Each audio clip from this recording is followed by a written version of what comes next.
Okay, so in today's lesson, what we're looking to do is understand our audio a little bit better and how we can move things up and down as we play around with this. You're going to have to record a voiceover for your intro video, and you're going to need to put some music underneath that too. So the balance of those two different audio waves and how we can kind of make those mesh is something you're going to have to fight with a little bit. And as we kind of start early, that's going to be one of your bigger struggles. So I've included a couple of different files today and I need you to download them. So let's go to our canvas real quick. And you'll see right here I've got Audio and Essential Graphics zip. We played with these before, but I want to make sure you understand what these zips are. So you'll need to click on it once, click on it again, and it should download for you. Now, I'm going to shrink this down a little bit and I'm going to grab this folder and I'm going to put it on my desktop anywhere. And I'll replace for what I've got. Now, a zip file is nothing but a compressed folder.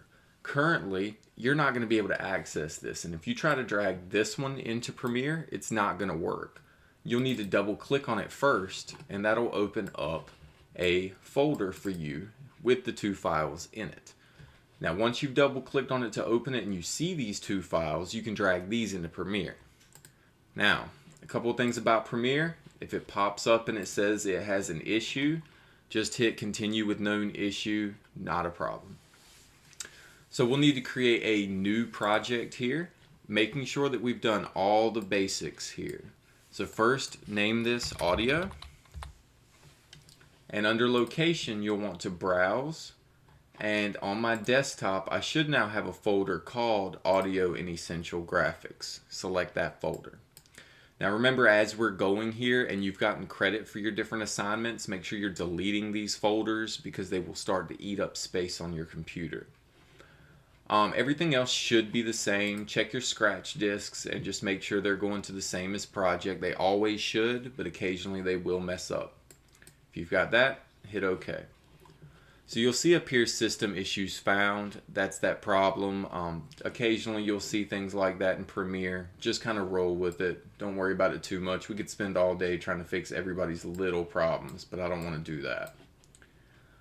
Alright, so I'm going to open up this folder and I'm going to look for these two audio clips. And I'm going to drag them into my import media down in the bottom of my project panel. Let me get my big head out of the way here. I'll put it up here for the time being. Alright, so again, we need to import the media. It didn't bring it in for some reason, so I will go back and I will grab these two clips and hit open. Alright, audio comes in as green. Now, the problem with audio, especially starting with audio, is that when we create a sequence in the timeline, it's not going to know the file size that it's supposed to be. So for this example today, I'm not going to worry about it too much. I'm going to drag it over to it and I'm just going to let it create the size it wants to create. This can be kind of a headache too. Just be careful that you always bring in a video clip first. Not a picture, not an audio, always a video first, just to make sure you get the size correct. Alright, so it makes a sequence for me in my project panel. I can see it right here. And I've got two different forms of audio here. Now the first one I brought in was the song Glorious, and I put it on the A1 track. Now I'm going to move it down one. I'm just going to click, hold, and move it to A2. Then I'm going to grab this separate audio clip, and I'm going to put it on A1. You'll see it's dramatically shorter. Now, a couple of things about audio in general. To be able to see it better, you're going to need to expand these, because this is a little hard to tell what you're looking at.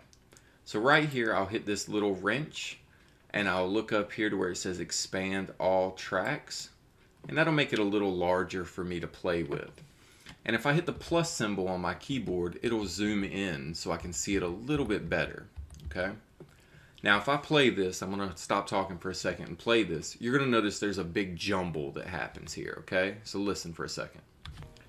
Hey everybody, my name is David Tripp. I'm a teacher at South Central High School. It's not good. So having that jumble of things on top of each other is dangerous because you can't really hear anything well. Now if I look at the audio clips alone, and in fact I'm going to make A1 smaller and A2 bigger just so you can see it. If I look at this, do you notice that all of these green lines hit right at the top of this bar? And on the right hand side, you'll see this little audio track meter. Okay, I'm going to move this playhead down a little bit right here to where it's a big old mess. And watch this. You see how it's pinned up at the top? It's all this red. What that red is it's going to cause distortion. So if you ever listen to somebody's trunk rattling, you know, you hear the bass hit and their whole trunk rattles, that's what's happening. The audio is not quite right and it sounds terrible. So we need to drop this audio down so that nothing is peaking at that red. Music should be playing anywhere between that -6 to 0 route. Okay, so if you're trying to hear the whole song, you want it up there, but you don't want it topping out with that red. So I'm going to hit G on my keyboard. G stands for gain, audio gain, and this will pop up. I need to drop down my music dramatically. So I need to go negative, I'm going to say 5 decibel points. And you'll see that all of a sudden it kind of peaks out at that top. Now, if you've got music that came in peaked way above, you're not going to be able to get that clarity that you should be able to get. In fact, if you look at my A1 here, let go. Thank you, sir. Oh my goodness. If you look at my A1, this is more of what you want to see. You want to be able to see the tops, the peaks of each one without it bottoming out. Okay? So without having that, it creates a problem. Now, on my A2, it is what it is for now. We're just going to work with what we got. When I hit play now, you see it's bottoming out just above that -6. I could even go a little higher than this if I wanted to. But for right now, I'm going to count that. Now, I'm going to mute M right here, stands for mute, or solo just my A1 tracks. So S stands for solo, M for mute. Now, if I play this, hey everybody, my name is David Tripp. I am a teacher. It's general audio of me talking. Now, if you look at where it's peaking out at, it's a little low. Okay, it starts a little high, but then it gets lower. Watch. At South Central High School, where I've been teaching for 6 years, you see that yellow bar staying right about -12. For audio that's coming out of somebody's mouth, somebody talking, you want that to peak at about -6. So I'm going to hit G again, and make sure you have the clip selected. And I'm going to go 6 decimal points up. I teach Adobe graphic design and video editing. So now you see it peaking out right about that -6. Okay? So when you do your voiceover needs to be peaking right at -6 decibel points, if you can help it. That's the sweet zone for you talking. If you've ever played a YouTube video and had to push the audio way up just to be able to hear somebody, that's because they didn't increase their audio. Now, if I let both of these run together, we still have the same problem. Even though they're equaled out to where they should be, when I play them, I run a couple of clubs, do after-school detention. I'm all over the place. So you see, we still have a similar problem of it just kind of meshing weirdly. Okay? So what I'm going to do is I'm going to lower the music down so that my speaking is clear above it. Okay? Now, anytime you have audio over top of a song like this, that bottom song needs to get dropped at least 20 decibel points, at least. Use your ears, kind of determine where it really needs to be, because some songs are going to be higher, some are going to be lower. But a general rule is about -20. So I don't want this whole clip at -20 though. I want to be able to hear it, right? So if I hit G here and I go -20 from where it is, and I play, I'm from Greenville originally. You see it's got a nice little tone underneath, but I want some of this audio, right? So what I want you to do is I want you to hold control and look for this white line right here in the middle of your track. That is how high your decimals are and lower they are. You can raise things up and down here for your overall standard if you want. Okay, just dragging that white line. Or if I hit control on it and click twice to create 2 keyframes, 1 and 2, I can drag one of them down to where I need it to be. So I'm going to drag that to about -25 total. And then I'm going to come here to the end of it, and I'm going to do the same thing. I'm going to control click to create 2 keyframes, a start and an end. So at the end, I want it to rise up to be where it should be. So here's what we've got. I've got my music coming in like normal. It's going to fade down as my talking starts. and then at the end, it's going to fade up. You can create as long or as short of a fade of this music as you want. So feel free to play around with how it fades, okay? So if I come back and play, you'll hear it start to drop. Hey everybody, my name is David. So this allows you to be able to speak over top of your audio without having any real problems, all right? So make sure on your intro video that that's what you're doing. Find any song you want. I don't care what it is. Don't use this song because I gave it to you and that's lame. Make sure you record your voice audio and that it sounds clear. If it doesn't sound clear, there's no point in it, right? Now, the next thing I want to show you is your Essential Graphics panel. Now, this is a big panel. We're not going to be able to cover everything today, but I do want to show you some examples of what you can do with your text, okay? So up at the top, I want you to look for the term graphics. Click on that for me. All right. Now there's a whole bunch of stock graphics in here, template graphics. You can use these at a later time if you want. I don't want you using them just yet. Okay, we will kind of go over what these are. I want you to click on edit for me at the top, and it should be blank because there's no graphics yet. Your toolbar has been moved to right beside your program monitor in this workspace. So I'm going to click on my type tool right here. And I'm going to click and type my name. All right. So in this project, you're required to say your name, age, grade level, different stuff. And you can include text anywhere in your video to make it look good, right? So if I type my name in, it comes in this stock standard font, which is Tahoma. And now that I've got my Essential Graphics opened over here, I can change some of the different properties for this font. For example, I can pick different fonts if I want. So I'm going to kind of play around and find me a different font that I like. I can change the size of my font.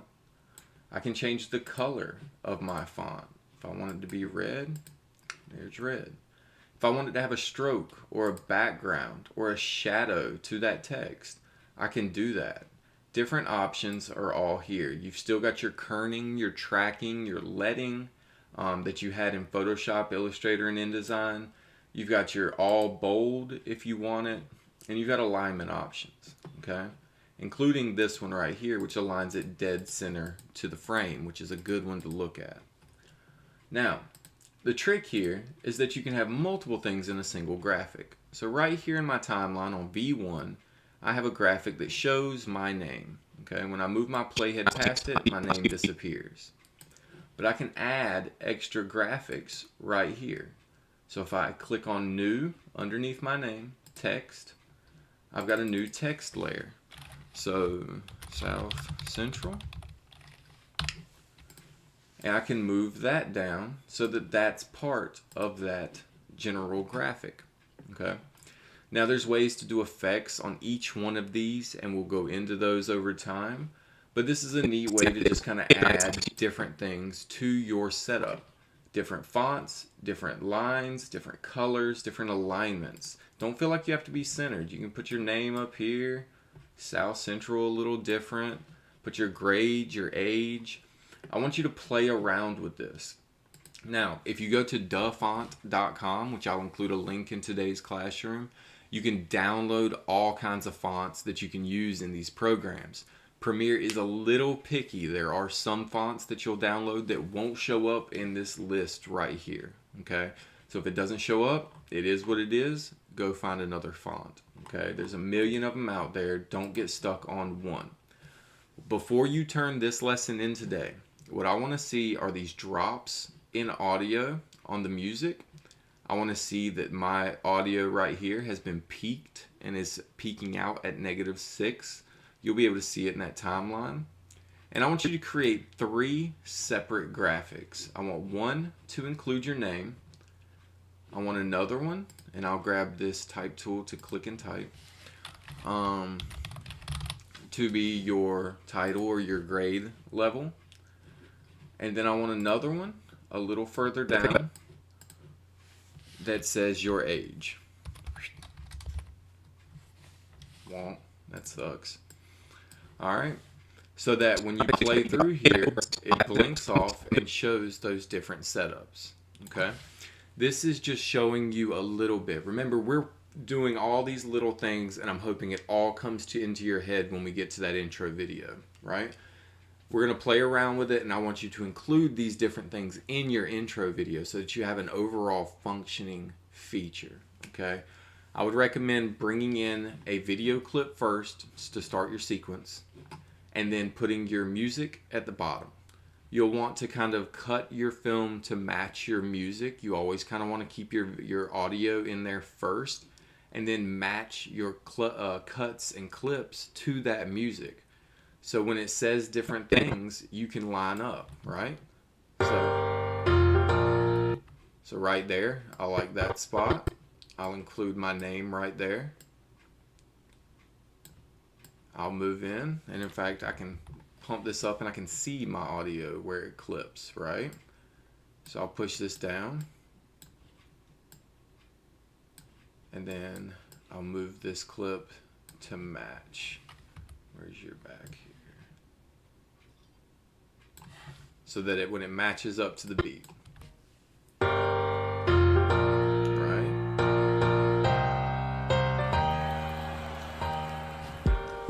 See what I'm saying? You want to match to that beat as much as possible. All right. So once you've got this right here, I need to see in your timeline this drop in at least one spot. I can tell if this audio has been peaked, so make sure you have that peaked. And I need to see 3 different clips with one of them visible in your program monitor so that I can see that you have a different font, different color, different layout to it. Okay. No Tahoma, pick a different font. All right. If you've got this right here on your screen, take your screenshot, turn that into today's lesson. That'll work just fine with me. Remember to utilize all of these things I'm teaching you in your coming projects. That's why I'm showing you this now, because I want this in your project. This is part of your rubrics. So double check everything. Make sure you know what you're doing with it. Remember, in your final project here, there are no mistakes. You can do all kinds of crazy things. I just want you to experiment and play around with it so that it looks as good as you can make it. This is your first project, so do not feel like it has to be perfect. It's not going to be perfect. This is going to be the roughest thing you make all semester, okay? I expect that. I understand that. Once we move through this, we'll start to understand some more of the fine details, and we'll start really pushing for quality in your products, okay? All right, if you've got this, screenshot, turn it in, and we'll see you later.